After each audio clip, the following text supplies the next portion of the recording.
Fin du mois d'octobre oblige, aujourd'hui on parle spectre et fantômes.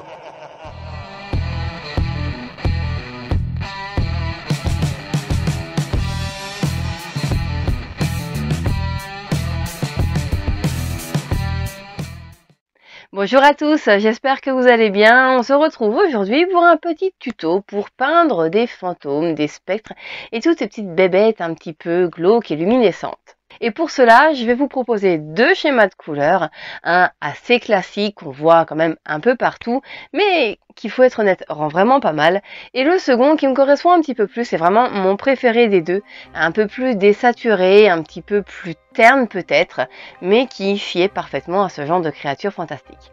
Allez, c'est parti! On va commencer tout de suite avec le premier schéma qui au final sera le plus néon, le plus flashy des deux.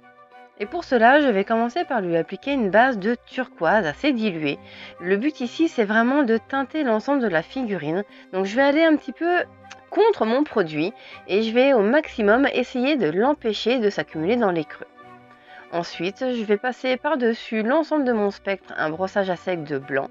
Donc je suis vraiment sur un blanc très opaque parce qu'ici je veux vraiment recouvrir les arêtes de cette figurine et je veux vraiment pas qu'il y ait de transparence, du moins le moins possible. Une fois que mon brossage à sec sera sec, je vais venir retravailler certaines ombres.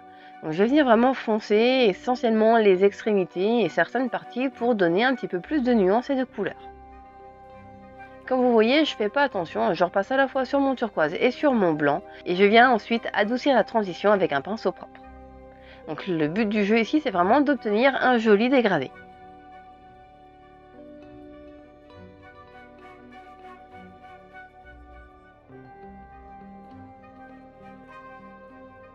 Alors une fois que mon dégradé est terminé, je pourrais m'arrêter là, mais j'aime vraiment bien leur donner cette teinte vraiment chatoyante, vraiment lumineuse, un peu façon gelée presque. Et c'est pour ça que je viens lui appliquer par-dessus une teinte verte, elle aussi assez diluée pour l'éclaircir, mais tout en gardant beaucoup de lumière. Une fois que ce vert sera sec, je vais venir avec mon même mélange retravailler mes ombres. Alors je vais essayer de les appliquer à peu près au même endroit qu'à l'étape précédente, mais je ne m'interdis pas de venir en créer de nouvelles pour rapporter encore une touche de couleur différente.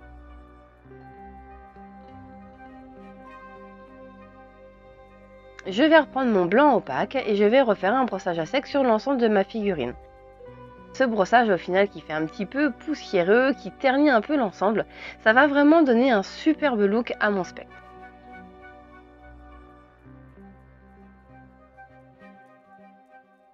Et je vais maintenant pouvoir vous montrer mon deuxième schéma. Comme je vous disais, c'est vraiment mon préféré. C'est celui que je réalise le plus souvent. C'est celui qui, je trouve, est le plus réaliste. Donc je pars sur une base de mauve très clair, sur lequel là encore je viens appliquer un brossage à sec. Donc vous allez voir, hein, les étapes ce sont exactement les mêmes. La seule chose qui va changer, c'est vraiment mon schéma de couleur.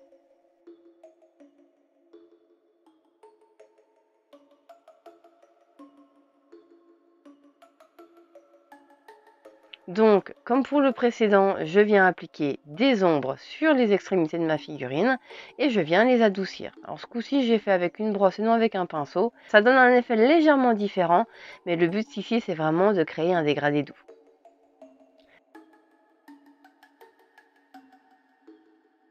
Alors contrairement à ma première figurine, au lieu de lui appliquer une teinte plus foncée par-dessus, celui-ci je vais lui appliquer une teinte plus claire, donc un bleu assez froid, pour venir un petit peu contraster avec ce violet et en même temps créer une harmonie douce à l'œil. Donc l'avantage c'est que ça va vraiment me créer des taches et qu'une fois que ce sera sec, ça donnera un petit côté un peu holographique. Et comme pour le premier, je viens retravailler mes ombres avec la même teinte.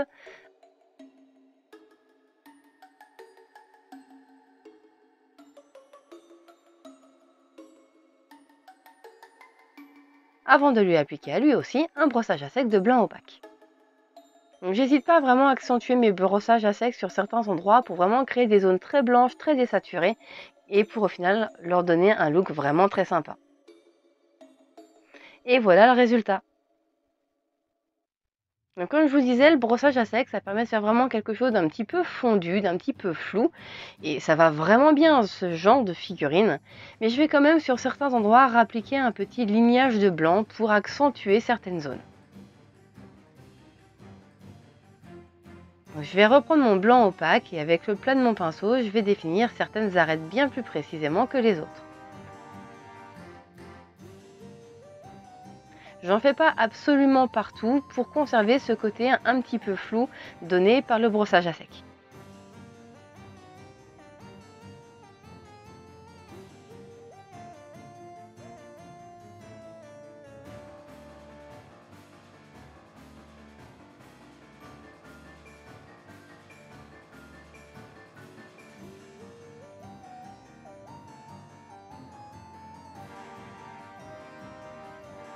Alors comme vous avez vu, vous avez vraiment besoin que de quelques étapes faciles et rapides pour obtenir des spectres plutôt sympas. Alors comme je vous le disais au début de la vidéo, c'est les deux schémas de couleurs que j'ai le plus l'habitude d'utiliser et avec une large préférence pour le second, avec son côté un peu plus désaturé, avec ses couleurs un peu changeantes. Si on veut quelque chose encore un peu plus lumineux, pourquoi pas rajouter une petite pointe de jaune, ça marche très bien aussi pour renforcer ce côté de couleurs changeantes qui au final va vraiment très bien avec ces figurines-ci. Alors évidemment, je profite de cette vidéo pour remercier toutes celles et ceux qui nous soutiennent sur Tipeee et je vous dis vraiment un très grand merci à vous tous. Merci beaucoup. Alors j'espère que cette vidéo vous a plu et moi je vais retourner à l'atelier peinture, je vais aller peindre mes deux cavaliers sur mes spectres parce que pour l'instant, bon, les fantômes c'est sympa, mais j'ai deux petites bébêtes au-dessus, des orques, des gnomes, je sais pas trop exactement ce que c'est, mais j'ai hâte de les peindre parce que vous allez les retrouver très vite dans une prochaine vidéo. Merci à tous d'avoir regardé cette vidéo et à la semaine prochaine.